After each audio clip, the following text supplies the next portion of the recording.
At weekends, Mr. Foibles leaves his business in the city and seeks peace in the forest. Mr. Foibles stayed at his cabin in the mountains.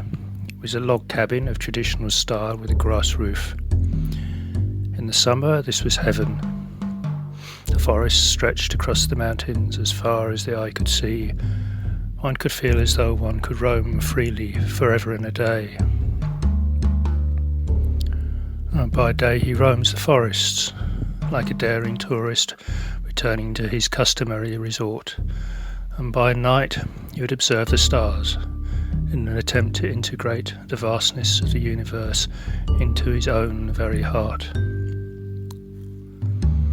Arriving at this cabin was to Mr. Foibles perhaps somewhat similar to when orphans discover their true parents, an occurrence of reconnection with the heritage and fold which fate had ascribed after having had it concealed by the surges of the turning tides.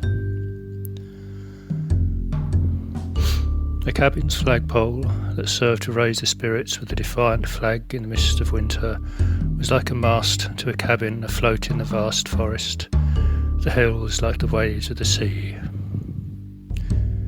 The ship's bell, that could call a helping hand, lay silent in the safety and abundance of the summer. It would seem it would last forever.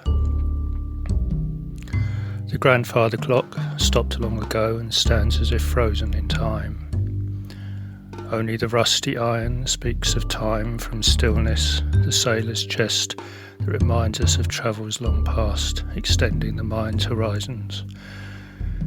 The upright chairs speak of manners at dinner, the armchairs, threadbare and sagging, of the rest of the working man. His cabin was old and with many paintings on the walls. Was this an expression of love, manifested and made visible through a perfect symbiosis of diligence, artistry and meticulousness, or was it a vain sensualism? Or could it be either, depending on the eye that was looking? The decoratively painted doors were to Mr. Foibles like the doors to his inner heaven.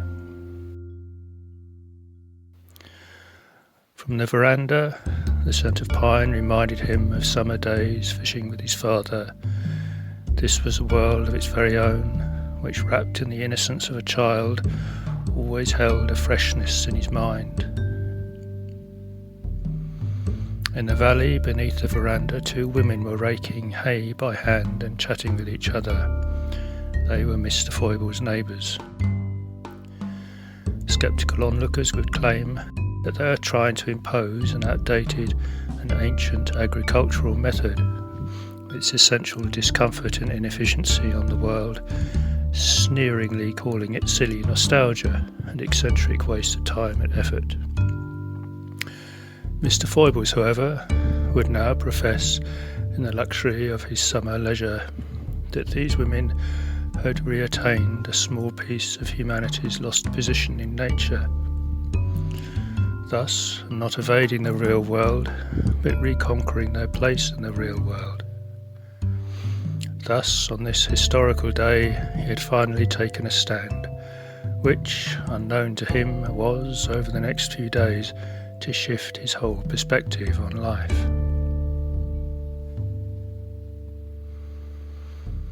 As usual, some of the neighbours' sheep had greeted him at the gate on his way to the cabin. His reflections brought them back to mind with new affection.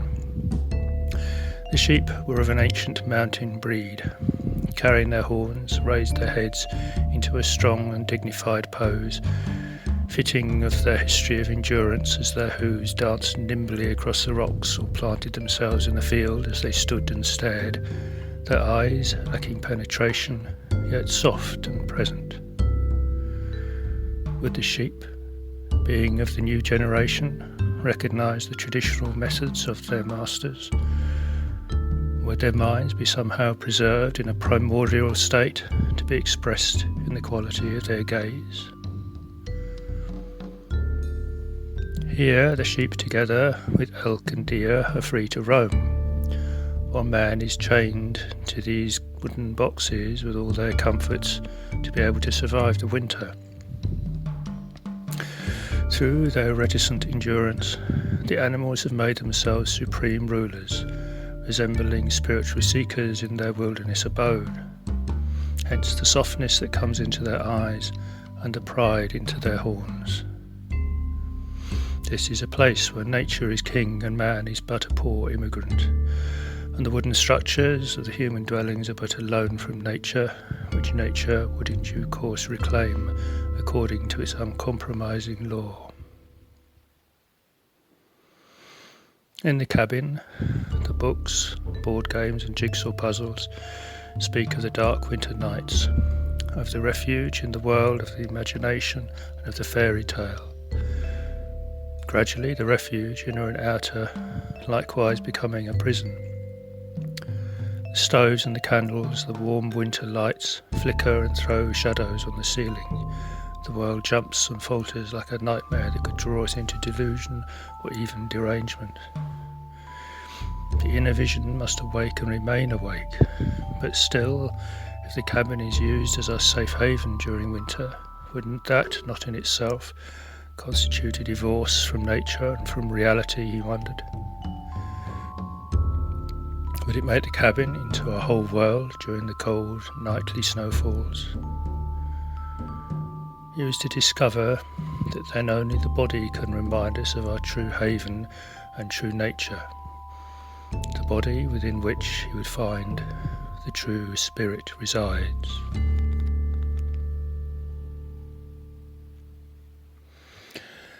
Now it was high summer.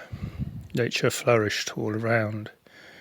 Yet his encounter with the sheep and the reflections that followed had left him in a contemplative mood.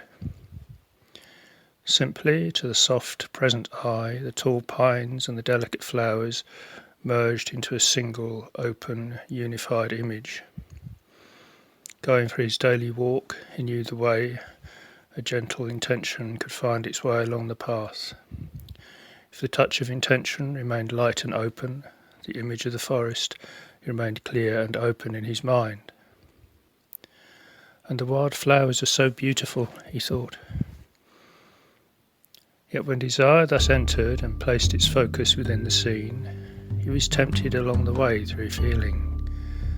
The mind merely used the senses of the body to enter the world, and the body, part of nature, was just a tool.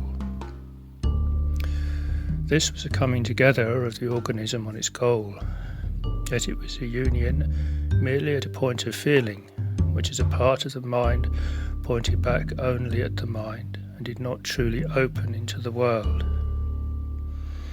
Only when he'd stood still did the mind open and notice the stillness and peace of space that mirrored the spirit settled in the moment. He felt so alive, so free. Mr. Foibles had always taken desire to be like life itself. Now desire was showing itself to be the thief of a new life that he did not even yet know he had. He continued his walk, feeling inwardly a little disoriented. This part of the path was rocky and he felt himself stumbling. He was cruelly reminded of the agility of the sheep and felt suddenly somehow lost, defeated. Now in this moment of loss he had his first inkling of his new world, and the struggle to find his footing and to re-establish his sense of presence. It was as though the new space of his mind was brought into his body. His movements became natural and fluid, and still, half unknown to Mr. Foibles, he sensed for the first time in his life what it was to truly be a human being. The space that surrounded his body seemed to shine with the light of love into the forest. Mr. Foibles loved the forest, but suddenly he questioned whether the forest loved him. Imaginably, the forest rejected him on the grounds that in the past he turned it into a kind of museum through his passive awareness that merely catalogued the species and added nothing. The forest has given me so much, he thought. Perhaps it could forgive him for taking firewood, so abandonedly did it replenish itself, and he knew that he must do this to survive the winter, or rather he must do this for the sake of the body. He felt humbled and a little melancholy. Returning from the walk, the cabin he now clearly saw as the home of his mind, the creation of his mind and the minds and the hearts of others, the carpenters and the painters. The cabin was a world controlled and arranged, from which he ventured forth into the vast, uncontrolled and non-arranged expanses of nature. Here the mind catered also to the needs of the body, and it was this aspect that now came mysteriously to the fore. He washed and rested his body and gave it a little food, wondering what it really liked after all.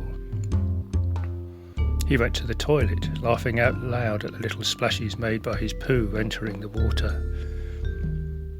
The body, he realised, could not be controlled and arranged like the chairs. This tool of his mind had its own demands. The body had a life of its own, like the trees or the deer or the forest. There was another shift of heart and acceptance. Here at the body, the mind experienced the elements, only to find the warmth of the body and the warmth of the sun the same. Likewise, the man made a warmth. The heat of the campfires of the North American Indians, where the brave warriors of a lost civilization would contemplate and form their destinies, or the heat of the saunas, where the successful captains of the market settled lucrative deals which could cause obesity and a hollow fulfillment in some and resentment and jealousy in others, were also a part of this same warmth.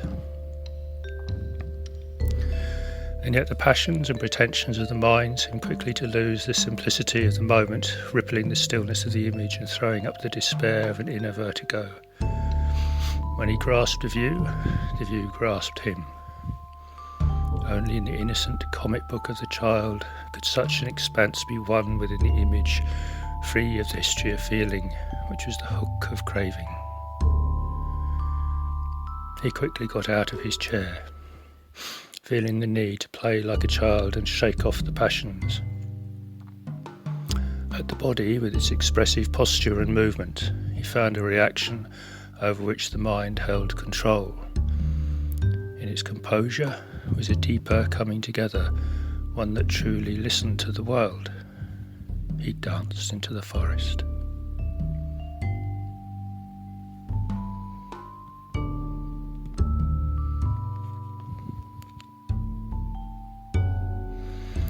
This forest had held an unbroken peace for many centuries, he thought. But was it a peace achieved by the rule of law, or was it the natural peace growing from an inner spiritual reality? Mr. Foibles had always thought that a life of discipline would be a life of oppressive misery, and yet his own body could be the home of the spirit, free from desires and a source of compassion and moral sense, of a wise and natural inner discipline. The empty swings that once carried the excited screams of children he offered in his mind to carry the swings of the moods that he no longer required. Coming together further in feeling were his mind and body. Yet there was no excitement that did not agitate the body's quiet repose. Only in stillness could an image truly mirror reality, and within it hold a sense of space that held its own joy, the joy of freedom. He went back inside and sat. For once in his life he sat still.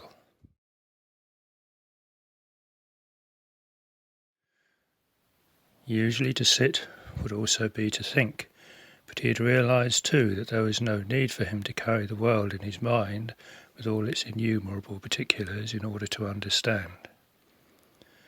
Only the reality of what is mattered. There was no need to form a mental image to achieve an understanding of existence. Furthermore, Mr. Foibles had found that the simple experience of his own body, perhaps surprisingly, was all that was needed to attain to a deeper primordial knowledge. And this was something which would not be imagined, but would arise spontaneously from reality. The quality of this vision was surprising too, like the vision of a saint, within the space of the mind as it grew to clearly know the body, the mind no longer trapped in the body, but the body sitting in the bright bubble of the spacious mind. Although Mr. Foibles felt clearly that he had entered a new world in his mind, still outwardly he returned to his habitual weekend fashion. He would carry his newfound peace with him, he thought. He picked up a magazine he had brought with him. Suddenly the wind was stirred up, grabbing a hold of the magazine. He momentarily panicked, and the stillness of his mind was lost. As he held on tight, doubt gripped his mind. What was he doing? He realised at once how attached he was to his entertainment and to his reveries. Yet the grasping contraction of his mind still took him, and he felt like he was falling into darkness. Was feeding the imagination merely creating a false world inside, a world of phantoms that haunted his eyes? Am I merely led to compare myself with a dream, or this place with a utopia as vague as if portrayed in a foreign tongue? His mind turned again. Yet do I not need to imagine, to plan and decide my course in the world, he thought.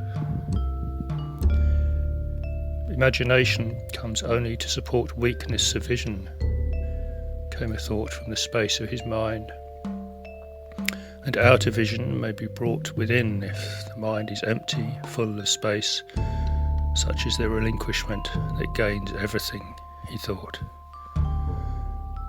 He paused and lit his pipe.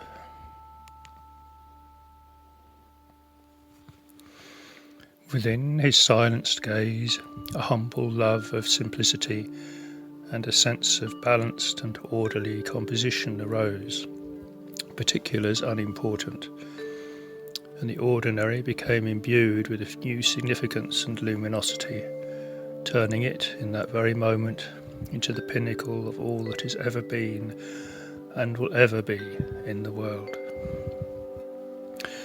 For that vision will have space and light in the very same way that it holds form within an integrated whole.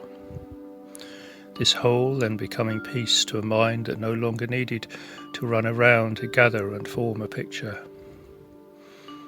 This was a very different kind of beauty, a beauty of order, an order that expresses a deeper meaning than the transient object. An order that, free of sensuality, does not close the heart to a point of feeling, but opens the heart to a truer love. This is a love formed by the selfless heart and eye, not by the object, but by an extension of the heart into the world of the mundane. Free from the limits of external form, it could find itself even in the lowliest of places, unconditional and unconditioned. Free also of the theory that will always generate doubt and then anguish. This spiritual ascetics takes the mind beyond the ascetics of the world, the ordinary like a bridge to the beyond. For what must we seek when our eyes are beautiful? We may see beauty wherever we look. This new vision in turn allowed the mind, abandoning sensuality, to find a natural moral sense and sensibility.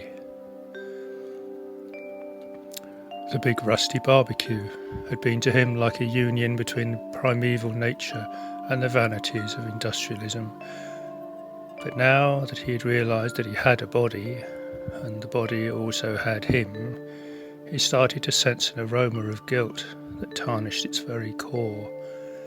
The meat spoke back to him from the grill, and he resolved no more.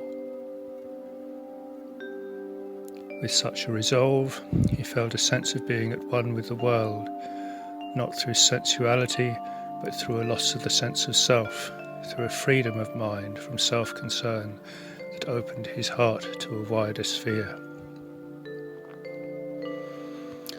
Here at the body the two worlds truly meet, the world of the mind and the world of nature, he thought. There must lie the whole truth, the unified picture in which this mind could rest from its endless wandering, from its endless efforts to paint a coherent picture within the mind. He sat in his armchair and sought to direct his mind into the body, yet he could not retain or intensify this state through desire. To try to place the mind here at the centre, at the bodily intersection, was not then the great coming together. For the mind to touch the body and find feeling was a moment of oversensitivity and despair. The mind turned to stimulate itself, could form no coherent image. Feeling as an end in itself was both confusing and compulsive. Only when the mind was able to form an image of the real body in place was there a return to sanity. Yet even then the feelings would call like a temptress until the mind went calm. Only then could the mind find itself clear and open, and the objects both of the world and the mind find their place within its open geography. He sat on.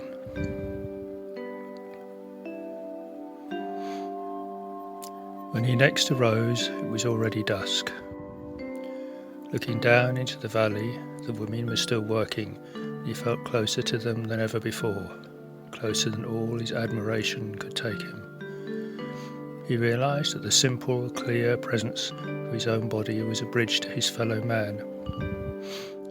No longer divorced from his companions and locked into the world of thought, nor closed into the world of personal feeling, his mind was truly empathic. New open feelings emerged from a clear image, not merely an evaluation, given, not merely taken. They had a new life and love, strong and free. From now on he determined to take his body wherever he went to find this union and to cool his fevered mind. He stood and walked to the window. Looking out into the garden, it was as though his thought was then part of nature through the cabin and the armchair, the same as through the hammock and the woodpile, adding new meaning and consciousness to that of the forest, losing the sense of inner and outer. No longer did he hang on to his creations, the wood carving or the sledge, no longer took on an excess of meaning from his proliferating mind, meaning that could find no place in the world but merely turned endlessly within his mind without rest. Indeed, nature was drawn within by the harmony of inner and outer. He had a place and a purpose. Yet his sense for the body left him cool and calm, free of desire, at peace. The life of the body was simple and humble and gave a new perspective to the ambitious mind. He pottered around the cabin. The stoves and the heavy beams spoke of the winter darkness usually denied in the rush of summer. He knew without thought that he must prepare the firewood. He found himself taken to the workshop. The axe swung straight and true. This draw was now a natural integration of mind and body, his action arising out of a perception of the world, not out of desire or worry. It was part of the seasonal pattern, the cycles completed externally in an accepted history, becoming the cycles of thought and action completed inwardly. And riding parallel in the mind a higher meaning could find this space previously occupied by the proliferations of life. For the mind seemed to find in this space a new existence, a light that could both guide and penetrate, a light lost with grasping or holding and brighter with letting go, as though the hand of work were now also the gestures of an inner moral sense and a life claimed back from the spasms of desire. And to play with the world and the mind together reached a new understanding beyond that of desire, a new understanding that was itself beyond desire. To try to work it all out, was to find trying working things in and out of his mind until he nearly went out of his mind. The trajectory must start from the looked at thing and find no self that looks, merely a mirror to the world. A thing is happy to be looked at by other things when it is convinced that it signifies itself and nothing else. And to make the forest thus happy, he must abandon his inner life, his inner world, for an image of his body drenched in the light of the spirit. Only then would he truly be at one with nature. And now the forest would love him as he loved the forest.